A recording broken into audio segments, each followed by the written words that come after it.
જૂનાગઢ જિલ્લાના કેશોદમાં છેલ્લા 12 કલાકમાં ધોધમાર 5 ઇંચ વરસાદ ખાબક્યો। આ ભારે વરસાદના કારણે શહેરના પૂર્વ અને પશ્ચિમ વિસ્તારને જોડતો અંડરબ્રિજ પાણીથી છલોછલ ભરાઈ ગયો।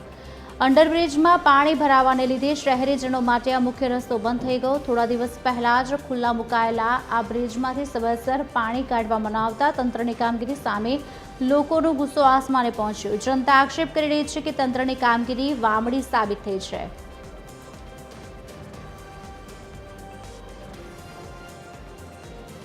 હું બડોદરથી આવું છું, અહીંયા જોબ કરું છું, વ્હીકલ લઈને આવું છું તો અહીંયા ઉતાવળિયા તો નીકળાયું હોય ને ચાલુ વરસાદ હોય તો ત્યાં તો પાણી ભરાય છે। હવે અંડરબ્રિજનું કામ અંડરબ્રિજ ચાલુ તો થયું છે, હજુ શોર્ટ ટાઈમમાં થયો ચાલુ થયું તો હજુ અત્યારે તો ભરાઈ ગયું તો અમારે કઈ બાજુથી નીકળવાનું, ક્યાં જવાનું?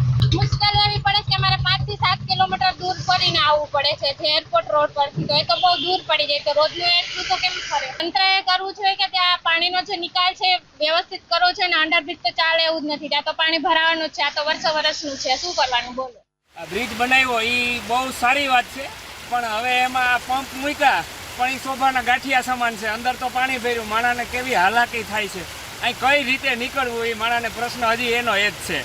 તો મારી સરકારને એને વિનંતી છે કે આનું કંઈક ઝડપી ઉકેલ કરે। બ્રિજમાં પણ પાણી ભરાણું અને આગળ ઉતાવળીઓ છે ત્યાં નીકળવાની એક જગ્યા ત્યાં પણ પાણી ભરાણું, પછી પાછળ છે ત્યાં પણ પાણી ભરાણું, તો માણસને 8-10 કિલોમીટર ફરીને જવું પડે છે।